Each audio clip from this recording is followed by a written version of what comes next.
अस्सलाम वालेकुम नाज़रीन, कैसे हैं आप? उम्मीद है आप सब ठीक होंगे। अल्लाह ताला हम सब पर अपना करम और फजल बनाए रखे, आमीन सुम्मा आमीन। रियाकारी दिलों को जहर आलूदा करने की वजह बनती है और ये जहर हर रियाकारी को बढ़ावा देने में इजाफा करता है और फिर ये जहर निफाक को पैदा करने लगता है और निफाक दिलों पर नसूर जैसी बीमारी पैदा करने लगता है और इस नसूर की बीमारी का इलाज नहीं किया जाता बल्कि तदारुक किया जाता है और ये तदारुक इस हिस्से को वजूद से जुदा करके ही किया जाता है और या फिर इस बीमारी का इलाज आग के ईंधन इन धब्बों को हटाए जाने के ऊपर काम किया जाता है। लिहाजा इसे पाको साफ रखने के लिए ज़रूरी हो जाता है कि किसी भी अमल को करने से कबल व बाद इस अमल को समझते हुए ही अपने दिलों को पाक और साफ रख सकते हैं। कल्ब के ऊपर पड़ने वाले ये दाग कसाफ्तों, सकालतों, कालेपन से ज़्यादा गहरे असरात रखते हैं। इन दाग धब्बों के होने के बायस मुतासरा इंसान कभी भी इस बीमारी के असबाब को नहीं समझ पाता। हालांकि बीमारी का नुक्स यानी होने की वजह इस बीमारी के ज़ाहिर होने के पहलू में ही मौजूद होती है, जहाँ से इस बीमारी का तदारुक किया जा सकता है। यही वजह है कि ज़ाहिरी कोई भी बीमारी जब अपने पीक लेवल को क्रॉस कर जाती है तो ये रूहानी बीमारी में बदलने लगती है।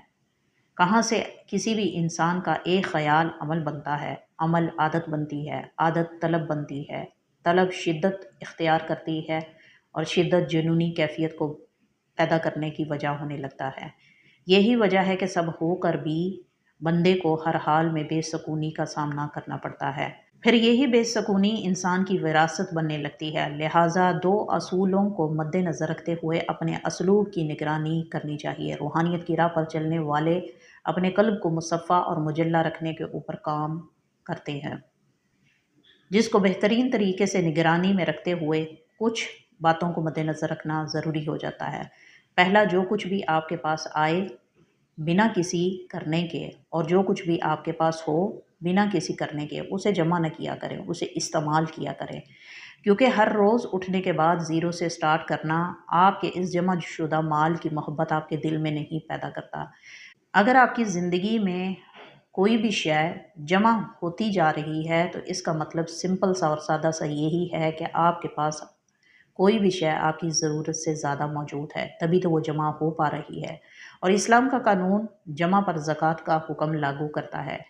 वो लोग बहुत बेहतर होते हैं जो कुछ जमा नहीं कर पाते, क्योंकि अल्लाह अपने बंदे पर एक ख़ास करम करता है जो जमा नहीं कर पाते, क्योंकि अल्लाह जानता है कि मेरा बंदा जमा करने के बाद की हद को पहुंच गया तो ये निकालने के बोझ तले दबने लगेगा। हमारा जिस्म हमारे दो जबड़ों के दरमियान है, यानी ज़ुबान।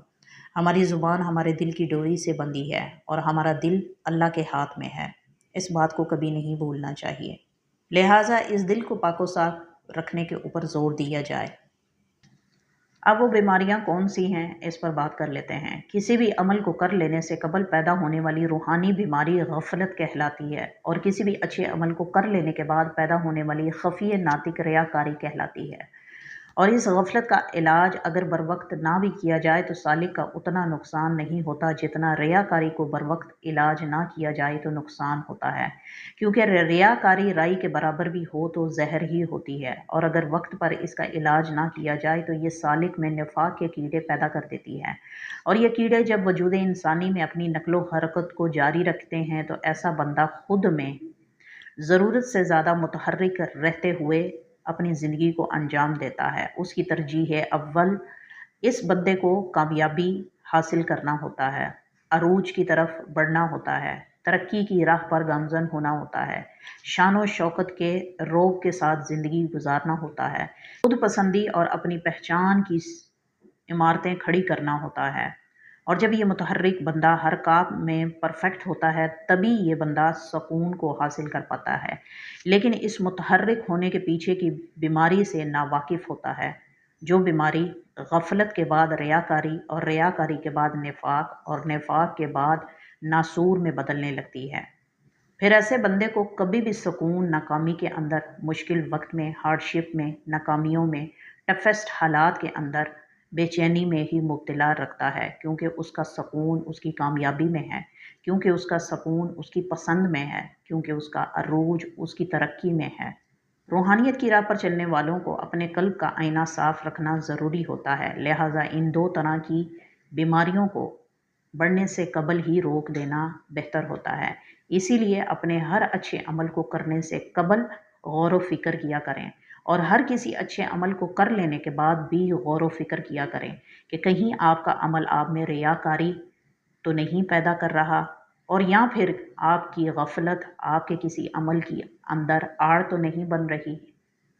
मैं उम्मीद करती हूँ हमेशा की तरह आज की वीडियो का टॉपिक भी आपको पसंद आया होगा। मिलते हैं अगली वीडियो में नए टॉपिक के साथ। तब तक के लिए आपसे इजाज़त चाहूँगी। अपना ख्याल रखिएगा, दुआ में याद रखिएगा। Take care. अल्लाह हाफिज़।